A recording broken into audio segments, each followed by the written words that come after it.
Oke, Assalamualaikum warahmatullahi wabarakatuh. Terima kasih sudah mampir di channel ini. Nama saya Randi Sondaru, dan pada konten hari ini saya ingin berbagi mengenai perjalanan studi saya, studi S3 PhD Islamic Finance di INSAFE Malaysia. Buat yang belum kenal, bisa nonton video-video yang lain, tapi sebenarnya lebih banyak video sebelum ini mengenai berbagai macam aktivitas random ya. Kali ini saya coba agak terstruktur menyampaikan perjalanan studi saya selama bulan Januari hingga Mei untuk semester pertama program PhD Islamic Finance di INSAFE. Semoga dengan video ini bisa memberikan gambaran buat teman-teman yang ingin sekolah S3 di INSAFE di Malaysia, juga memberikan inspirasi bagi yang masih ingin mencoba mengapply berbagai macam beasiswa untuk lanjut S3 khususnya di bidang Islamic Finance. Oke, kita mulai ya.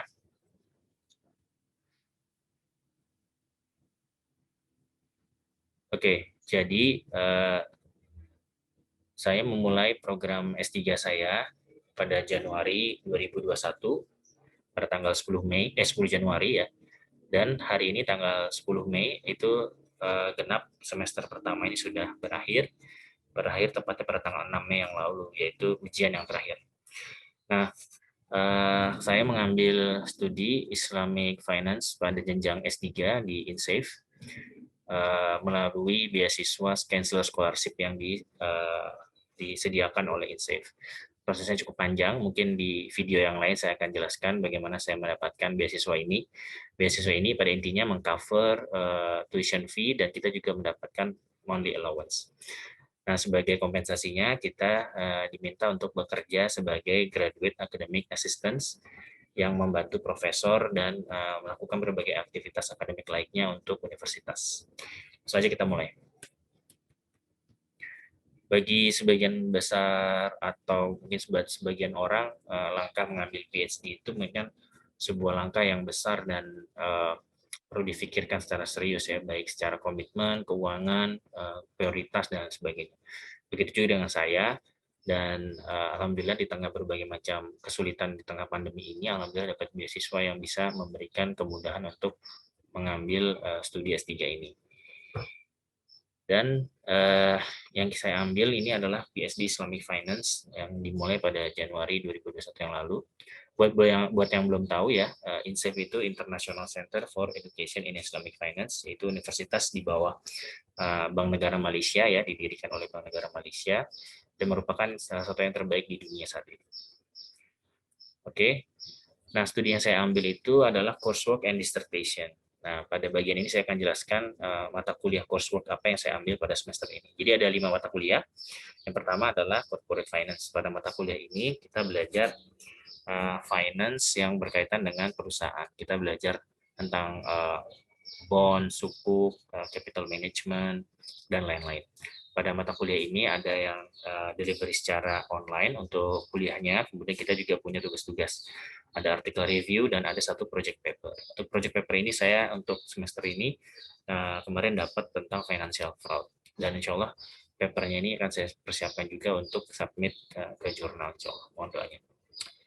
Nah, yang kedua adalah mata kuliah Economics for Islamic Finance. Nah, secara umum kita belajar mengenai mikroekonomi dan makroekonomi. Kita mulai belajar dari pemikiran-pemikiran ekonomi yang klasik, hingga di akhir kita belajar berbagai macam kebijakan makro di bidang ekonomi, khususnya lagi kaitannya dengan COVID-19 misalkan pada situasi seperti sekarang. Tugas-tugasnya juga cukup menarik ya, ada ya sifatnya tutorial begitu, juga ada yang sifatnya artikel review model tugasnya. Nah, yang ketiga adalah research methodology. Ini adalah mata kuliah umum ya, yang pasti di semua jenjang pendidikan ini pasti ada. Dan kita kemarin dapat delivery kuliah ini secara online juga. Dan ada tugas yang diberikan yaitu artikel review, juga kita harus submit research proposal yang akan kita lakukan pada semester-semester mendatang. Nah, yang keempat nih agak spesifik yaitu mata kuliah Islamic Law and Jurisprudence. Nah, pada mata kuliah ini kita mempelajari sumber-sumber hukum Islam yang digunakan untuk menjadi dasar hukum pada produk-produk Islamic Financial Product, kira-kira gitu. Nah, pada mata kuliah ini kita ada kuliahnya juga secara online, kemudian ada tugas artikel review maupun project paper secara grup.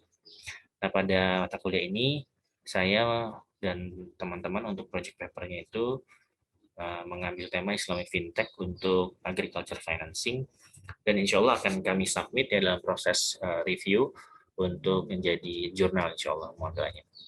Yang terakhir adalah Islamic Theology. Ini membahas dasar-dasar lah tentang Islam, seperti rukun iman, rukun Islam, pemikiran Islam, dan lain sebagainya.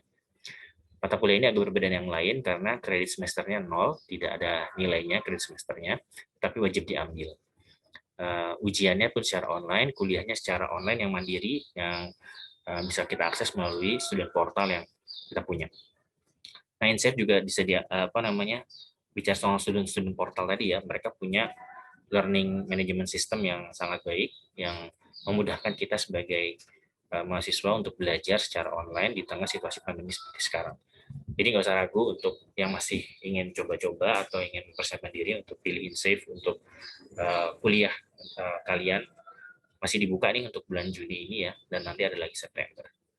Oke, jadi itu adalah coursework yang saya ambil untuk mata kuliah ini, dan alhamdulillah semua sudah selesai ujiannya. Mohon doanya untuk di awal Juni nanti nilainya akan keluar, semoga nilainya semua bagus semua, dan juga teman-teman yang lain ya yang studi, semoga nilainya juga bagus semua, lulus semua.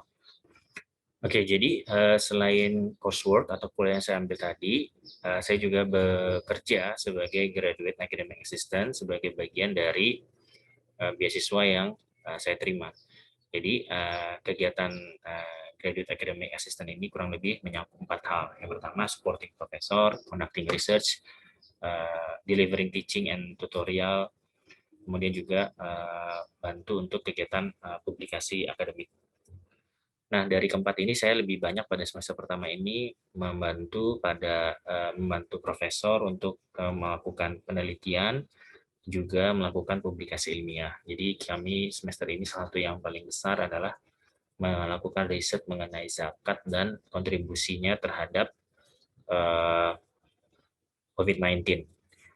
Mohon doanya lagi proses publikasi di di Emerald.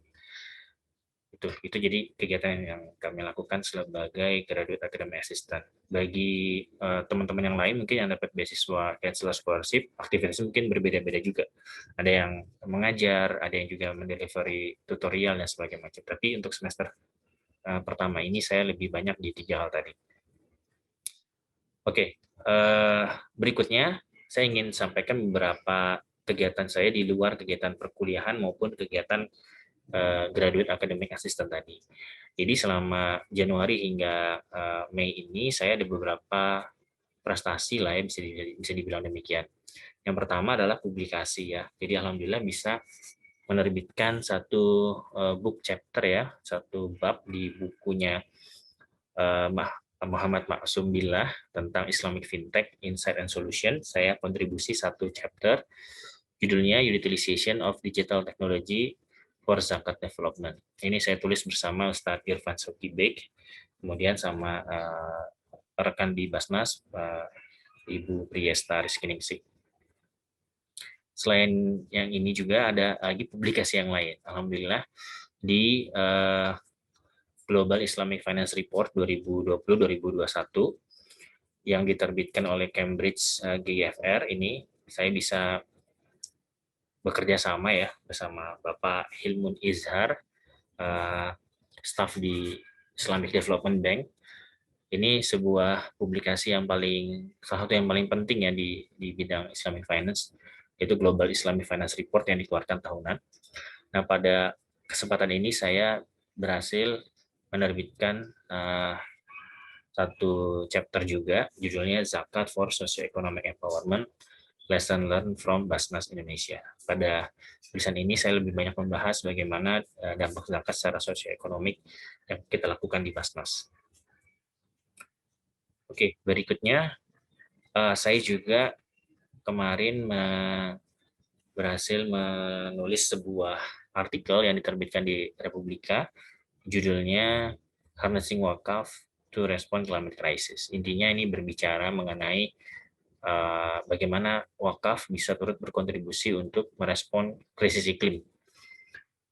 Di dalamnya ada contoh-contoh aktivitas yang telah secara nyata berdampak seperti hutan wakaf, kemudian juga ada wakaf energi dan lain sebagainya. Monggo bisa mampir dan bisa dilihat isinya. Berikutnya ada publikasi ini yang bukan ilmiah sebenarnya publikasinya. Ini saya menulis satu chapter di buku ini bersama dengan rekan-rekan yang lain, judulnya Susu Hangat untuk Anak-anakku.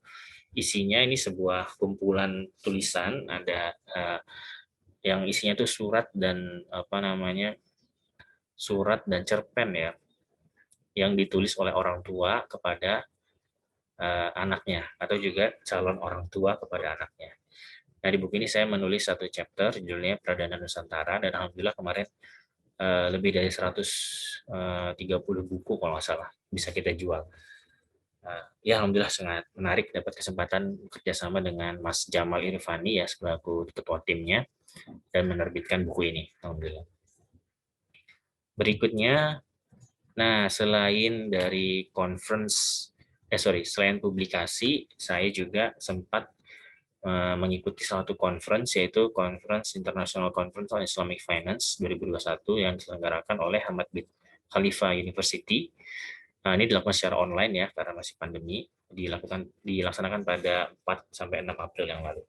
Saya presentasi mengenai Women Empowerment Program through Micro Retail Shop Business bersama dengan Priesta dan Mas Deden. Kira-kira yang bisa kita kontribusikan ya, bagaimana dampak zakat ini bisa membantu memberdayakan perempuan. Nah, kita presentasikan di sini. Dan sekarang lagi proses persiapan untuk publikasi juga dari hasil konferensi ini. Mohon doanya juga semoga lancar. Dan yang terakhir, saya sempat mengikuti sebuah kompetisi yang diselenggarakan oleh IRT-IDB, ya, Islamic Development Bank, yaitu Smart Economy Lab. Pada kesempatan itu, saya mempresentasikan tentang Smart Livestock Application berbasis blockchain yang kita ajukan sebagai ide dan inovasi yang kita tawarkan untuk Islamic Finance. Nah, pada kesempatan itu saya bersama tim Basnas menjadi finalis dari 10 finalis terakhir yang berkesempatan dapat 10.000 US dollar didanai oleh FTIDB. Tetapi setelah presentasi dan melewati penjurian, di akhir kita nggak berhasil menjadi yang terpilih. Tapi alhamdulillah bisa sampai jadi finalis dan menjadi sebuah kebanggaan ya, punya kesempatan ikut dalam kompetisi seperti ini. Ya, semoga di kesempatan berikutnya juga ada ada peluang lainnya sehingga kita bisa mencoba lagi. Nah, itu sebenarnya yang saya jalani selama semester pertama ini. Alhamdulillah selain akademik, kemudian bekerja sebagai graduate academic assistant, saya juga mengikuti conference, melakukan publikasi, dan mengikuti kompetisi seperti yang saya jelaskan. Nah, buat teman-teman semua, demikian aja cerita saya. Jangan lupa untuk terus pakai masker, rajin mencuci tangan, dan menghindari kerumunan, karena COVID-19 masih ada di sekitar kita. Mohon doanya semoga hasil yang terbaik untuk hasil ujian pada semester pertama ini, dan pada bulan depan, bulan Juni, saya akan memulai semester pendek antara Juni sampai September. Mohon doanya agar juga diberikan pelajaran, dan insya Allah saya akan membuat video lagi untuk menyampaikan aktivitas saya pada semester berikutnya. Itu aja mungkin cerita semester pertama saya, kegiatan saya di InSafe pada program PhD Islamic Finance. Semoga cerita ini bisa memberikan inspirasi dan memberikan semangat dan motivasi tentunya bagi teman-teman yang ingin memulai studinya atau sedang menjalani studi S3-nya pada bidang yang masing-masing mungkin berbeda juga. Itu aja. Terima kasih. Wassalamualaikum warahmatullahi wabarakatuh.